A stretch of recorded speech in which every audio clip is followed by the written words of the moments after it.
Hello guys, तो मैं हूं पिंकी पालीवाल और आज हम क्या करने वाले हैं। जो इलेक्ट्रोस्टैटिक चैप्टर है ना, अपना क्लास 12th का फर्स्ट चैप्टर, उसी के ही आज हम देखने वाले हैं किस टाइप के न्यूमेरिकल्स पूछे जाते हैं, किसके बेस पर, इलेक्ट्रिक फील्ड लाइंस के बेस पर। ठीक है, तो शुरू करते हैं। देखो, जैसे सबसे पहले ना मैंने इस तरीके से कुछ इलेक्ट्रिक फील्ड लाइंस को ड्रॉ करा।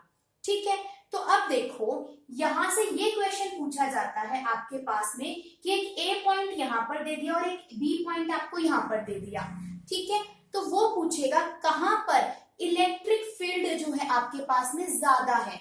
यहाँ पर ये पूछेगा कि बी पॉइंट पर इलेक्ट्रिक फील्ड ज्यादा है या फिर ए पॉइंट पर इलेक्ट्रिक फील्ड ज्यादा है। क्वेश्चन समझ में आया? तो देखो, जहां पर आपके पास में लाइंस ज्यादा क्या हो, कंसंट्रेटेड हो, कंजस्टेड हो, मतलब पास पास हो, उस पॉइंट पर आपकी इलेक्ट्रिक फील्ड होती है ज्यादा। जहां पर आप देखोगे कि इलेक्ट्रिक फील्ड लाइंस एक दूसरे से दूर दूर हो रही है, वहां पर आपके पास में इलेक्ट्रिक फील्ड की वैल्यू क्या होती है, कम होती है।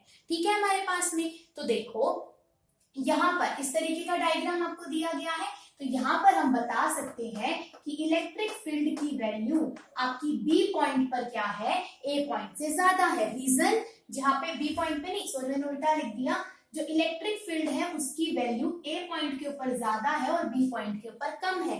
रीजन क्या होगा, जहां पर जितनी लाइंस आपकी पास पास में प्रेजेंट होंगे वहां पर इलेक्ट्रिक फील्ड की वैल्यू क्या होगी, ज्यादा होगी। जैसे जैसे वो दूर जाती चली जाएंगी तो इलेक्ट्रिक फील्ड की वैल्यू भी क्या होती चली जाएगी, कम होती चली जाएगी। ठीक है, ये हो गया अपना पहला क्वेश्चन। ठीक ऐसे ही एक क्वेश्चन पहले ये वाला देखो, इस क्वेश्चन के अंदर इन्होंने क्या पूछ रखा है, मैंने इसको क्वेश्चन नंबर 2 डाल देती हूँ, इसको हम बाद में कर लेंगे। थर्ड क्वेश्चन के अंदर तो सेकेंड क्वेश्चन में बोलता है कि यहाँ पर अगेन आपको इलेक्ट्रिक फील्ड लाइंस कुछ दिखाई गई है और आपसे ये पूछा गया है कि मान लिया इस पॉइंट को मैं बी नाम दे दूं और इस पॉइंट को मैं ए नाम दे दूं, तो सबसे पहले तो पूछता है कि इलेक्ट्रिक फील्ड आपकी कहां पर ज्यादा होगी। इन लाइंस को देखकर आप क्या पता लगा सकते हो, तो हमें पता है कि इलेक्ट्रिक फील्ड की वैल्यू ए पॉइंट पर क्या होगी, बी पॉइंट से ज्यादा होगी, क्योंकि यहाँ पर लाइनें पास पास है, वहां लाइनें दूर दूर होगी अपने पास में। तो अब देखो, अब वो पूछे पोटेंशियल और बताओ कि पोटेंशियल आपका ए पॉइंट पर ज्यादा है या बी पॉइंट पर ज्यादा है। ठीक है, बी से हम पोटेंशियल को रिप्रेजेंट करते हैं। तो देखो, जो भी आपके पास में आप पोटेंशियल निकालते हो तो पोटेंशियल की डायरेक्शन हमेशा वो होती है जिस डायरेक्शन में इलेक्ट्रिक फील्ड लाइंस की डायरेक्शन होती है। तो इलेक्ट्रिक फील्ड लाइंस की डायरेक्शन किधर है, ए से बी की तरफ। इसका मतलब पोटेंशियल भी आपका बी पॉइंट पर ज्यादा होगा ए से। ये डिपेंड नहीं करता कि कहां पर इलेक्ट्रिक फील्ड लाइंस कंजस्टेड है और कहां पर वो दूर दूर जा रही है। ठीक है, जो आपके पास में पोटेंशियल की वैल्यू होती है वो आपके पास में डिपेंड करती है direction of electric field lines के। ठीक है, जैसे एक क्वेश्चन इस तरीके से दे रखा है, यहाँ पर इलेक्ट्रिक फील्ड्स की डायरेक्शन किधर दिखा रखी है, इस वाली साइड दिखा रखी है। मान लिया अगेन मैं इस वाले पॉइंट को बी नाम दे दूं और इस वाले पॉइंट को मैंने ए नाम दे दिया, तो पूछेगा सबसे पहले तो इलेक्ट्रिक फील्ड ज्यादा कहां पर है। तो हमें पता है कि ए पॉइंट के ऊपर इलेक्ट्रिक फील्ड बी से ज्यादा है।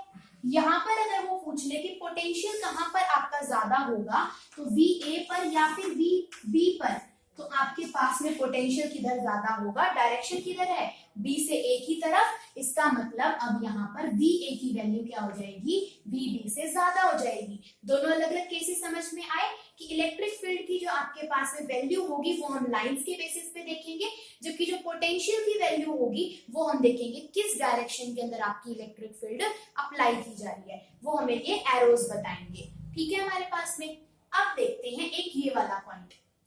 ये पॉइंट क्या कहता है आपको कि ये इलेक्ट्रिक फील्ड ना लाइन जा रही थी। ठीक है, हमारे पास में अगर हम यूनिफॉर्म इलेक्ट्रिक फील्ड लगा रहे हैं तो यूनिफॉर्म इलेक्ट्रिक फील्ड लाइंस की खासियत होती है कि वो हमेशा क्या चलती है, एक दूसरे से इक्वल डिस्टेंस चलती है। मतलब दो इलेक्ट्रिक फील्ड लाइंस के बीच में क्या होगा, इक्वल डिस्टेंस होगा यूनिफॉर्म इलेक्ट्रिक फील्ड के अंदर। ठीक है, वो कभी भी क्लोज लूप नहीं बनाती, जैसे मैग्नेटिक लाइंस क्या बनाती है, क्लोज लूप बनाती है। इलेक्ट्रिक फील्ड लाइंस कभी भी क्लोज लूप नहीं बनाती, एक दूसरे के पैरेलल चलती हैं और इक्वल डिस्टेंस चलती है। ठीक है, देखो हमारे पास मान लिया इस तरीके से इलेक्ट्रिक फील्ड लाइंस थी हमारे पास में। इन्होंने क्या करा, इन इलेक्ट्रिक फील्ड लाइंस के बीच में एक कंडक्टर को रख दिया। ठीक है, तो ये हमारे पास में यहाँ पर पॉइंट क्या आएगा कि कंडक्टर के अंदर से कभी भी इलेक्ट्रिक फील्ड लाइंस पास नहीं करती हैं। सो कंडक्टर के अंदर से electric field lines will not pass.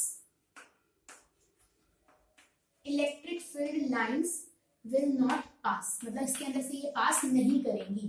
क्या होगा, मान लिया यहाँ पर आपने कंडक्टर रख दिया, इलेक्ट्रिक फील्ड लाइंस कंडक्टर के इस वाले पॉइंट तक जाएंगी, एंड हो जाएंगी, फिर सीधा हमारे पास में एमर्ज आउट होती हुई निकलेंगी, यानी बाहर निकलती हुई दिखेंगी कंडक्टर के दूसरे एंड से, यानी कंडक्टर के अंदर कभी भी आपको इलेक्ट्रिक फील्ड लाइंस नहीं दिखाई देंगी। तो अगर 4 ऑप्शन दे देता है तो हम इस तरीके से देख सकते हैं कि जिस भी आपके पास में जो से भी ऑप्शन के अंदर इलेक्ट्रिक फील्ड लाइंस इस कंडक्टर के अंदर से पास नहीं करेंगे, वो हमारा क्या होगा, करेक्ट डायग्राम होगा। क्योंकि क्या कॉन्सेप्ट है कि इलेक्ट्रिक फील्ड लाइंस किसी भी कंडक्टर के अंदर से पास नहीं करती। दूसरा, अगर आप यूनिफॉर्म इलेक्ट्रिक फील्ड लाइन लगा रहे, अब यूनिफॉर्म इलेक्ट्रिक फील्ड लाइंस है तो उनके बीच में डिस्टेंस हमेशा बराबर होगा, एक दूसरे के पैरेलल वो चलेंगी, कभी भी वो क्लोज लूप नहीं बनाएंगी। मान लिया अगर उसने आपको एक क्वेश्चन दे दिया इस तरीके का और वो बोल रहा है कि ये आपके पास में इलेक्ट्रिक फील्ड लाइंस है, ऐसे निकल रही है और ऐसे जा रही है, तो ये डायग्राम बिल्कुल गलत हो जाएगा इलेक्ट्रिक फील्ड लाइंस के लिए। ठीक है, वो हमेशा स्ट्रेट होंगी। ठीक, एक क्वेश्चन इस तरीके का दे रखा है कि यहाँ पे कोई कंडक्टर था आपके पास में, यहाँ पर एक और आपको यहाँ पे क्या रखा गया, कोई बॉडी रखी गई है, तो ये बोलते हैं कि क्या इलेक्ट्रिक फील्ड लाइंस इस तरीके से जाएंगी इसके अंदर, अगर वो यूनिफॉर्म इलेक्ट्रिक फील्ड को अप्लाई कर रहा है तो नहीं जाएंगी। कभी भी आपके पास में जो इलेक्ट्रिक फील्ड लाइंस होती हैं वो ऑब्लिक्वली किसी भी ऑब्जेक्ट के ऊपर फॉल नहीं करती हैं, यानी कि इलेक्ट्रिक फील्ड लाइंस आपके पास में ऑब्लिक्वली मूव नहीं करती, वो हमेशा 90 डिग्री के एंगल पर गिरती है, यानी कि परपेंडिकुलर गिरती है। तो ये वाला डायग्राम गलत हो जाएगा हमारे पास में। ठीक है, ये चीज क्लियर हो गई। अब यहाँ पर आप बोलोगे कि भाई यहाँ तो ये अलग अलग जा रही है, यहाँ पर आपके पास में कंजस्टेड है, वहां दूर दूर जा रही है, क्योंकि वहां पर non uniform electric field lines है। यूनिफॉर्म इलेक्ट्रिक फील्ड लाइंस कभी भी ऐसे ऑब्लिक्वली फाइंड नहीं, मतलब कि फॉल नहीं करेगी, वो हमेशा 90 डिग्री के एंगल पर फॉल करती है। ठीक है, हमारे पास में कंडक्टर के अंदर से कभी भी पास नहीं करती है। कहाँ इलेक्ट्रिक फील्ड की वैल्यू ज्यादा होगी, कहाँ कम होगी, हम निकाल चुके हैं। पोटेंशियल किस पॉइंट पर ज्यादा होगा, किस पॉइंट पर कम होगा, उसकी वैल्यू हमें कौन बताएगा, direction of electric field lines. ठीक है, तो यहाँ पर हमारे पास में यही वाला कॉन्सेप्ट हमें करना था।